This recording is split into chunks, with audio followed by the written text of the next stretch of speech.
What's up guys, it's Will back again, and today's review is The Light Between Oceans. The Light Between Oceans is a romantic period drama film that was directed by Derek Cianfrance and is based on the 2012 novel of the same name written by M.L. Stedman. This film kicks off in the year 1918 in post-World War I Australia, where a war veteran by the name of Tom Sherborne, played by Michael Fassbender, moves off the coast and becomes a lighthouse keeper and eventually meets the love of his life, a woman named Isabel Graysmark, played by Alicia Vikander. Well, as the story progresses and the two fall more and more in love, they decide they want to have children and raise a family together. But those family plans don't go very smoothly, as Isabel eventually has a miscarriage and loses the child. However, soon after these extreme moments of hardship, the couple rescues a baby girl who washed ashore on an adrift rowboat, and they are faced with the extremely tough decision of reporting the child to the authorities and having her likely sent off to an orphanage, or keeping the child and raising her as their own. They eventually decide to keep the child, who they name Lucy, and the rest of the film is spent with the couple, who at times struggle with their decision due to the fact that the child's believed mother lives in the nearby town and has undergone her own hardships as well. Okay, so this movie just didn't do it for me. There are some nice qualities to it, but there's also a lot of poor qualities as well, and those poor qualities stick out like sore thumbs. First off, let's talk about some things I did like. Firstly, the acting. The acting in this film is tremendous. Michael Fassbender and Alicia Vikander are both amazing in their respective role. I actually read that the two fell in love during their work on this film,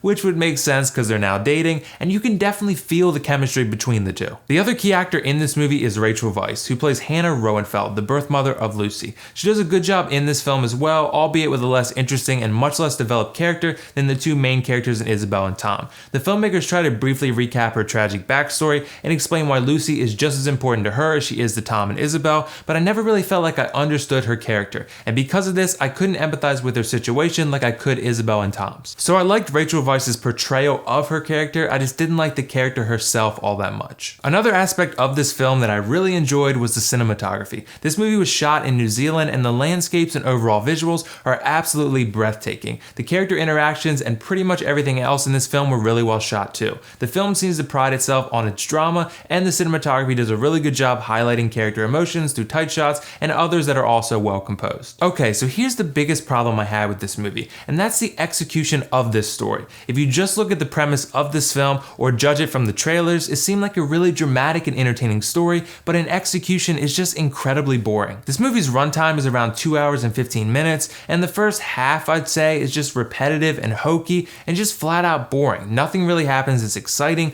or dramatic or even interesting for that matter. There's certain elements of this story that just feel very forced and like the film was trying too hard to be artistic. I kid you not, it felt like half of the film was the actors reading letters their characters wrote over top montages, and after a while I was like, I'm tired of watching our characters read letters out loud and these odd dramatic voices over these repetitive montages that show me family bonding time. This film takes so long for anything entertaining to actually happen that by the time it does, you're likely already going to be pretty frustrated with the story's extremely slow development. While I do feel that the chemistry between the actors is obviously present, the way that Tom and Isabel come together felt very unnatural. It takes all of about 3 minutes for the two to hang out together, and Isabel's like, you know what? Why don't we get married? And I'm just like, are you serious right now? You just met this guy like less than 5 minutes ago, and he's made that much of an impression on you that you now want to marry him? I don't know how romance worked in 1918, but this guy could be Joaquin Phoenix from Her with that mustache for all you know. These two characters are just basically forced together in the beginning parts of this film, and their romance blossoming just didn't feel natural in the beginning. It does feel natural once they get married and start living together though. I'll also say that the editing in this film was some of the worst that I've personally seen in any major motion picture in quite some time.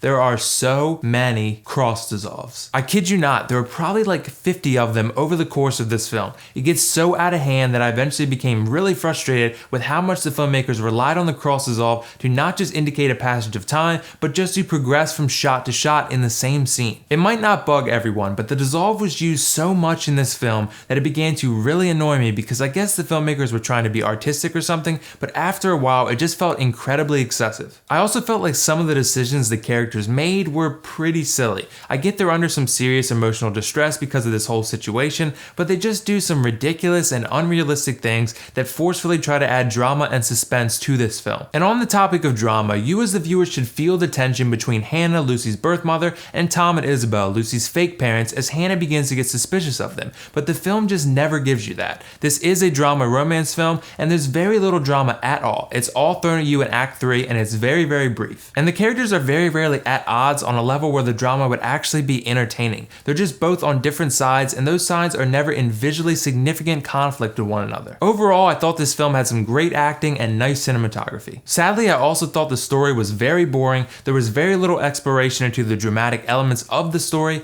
The editing was extremely poor, and a lot of the scenes were repetitive and ultimately felt contrived and unnatural. I'm gonna give this film a 5.5 out of 10 and recommend that you pass on this one in theaters unless you are craving a romance story with some good acting. If I had to guess, I would say that this film is going to register with older audiences more so than younger ones. I mean, you could probably guess that just from looking at the poster for this movie, but I think if you're under the age of like 40, this is not going to be a movie you're likely going to walk out of satisfied. Also, there was an elderly couple that left the theater at the end of this film, and they left this like powdery dust in their path. Do any of you guys know what this is? I'm genuinely curious because it looks like that powder that you mix into your Kraft mac and cheese. I'm hoping you guys can shed some light onto this for me. Moviegoers these days, I tell you, I feel sorry for whoever has to clean that mess up. But anyway, did you guys see The Light Between Oceans yet? What did you think of it? Let me know your thoughts in the comments below. And if not, let me know whether you'd be interested in watching this film or not. And as always, if you like this video, click that like button and don't forget to subscribe to my channel for much more content like this. That's all for now. This is WillFoxification signing off. See you in the next review.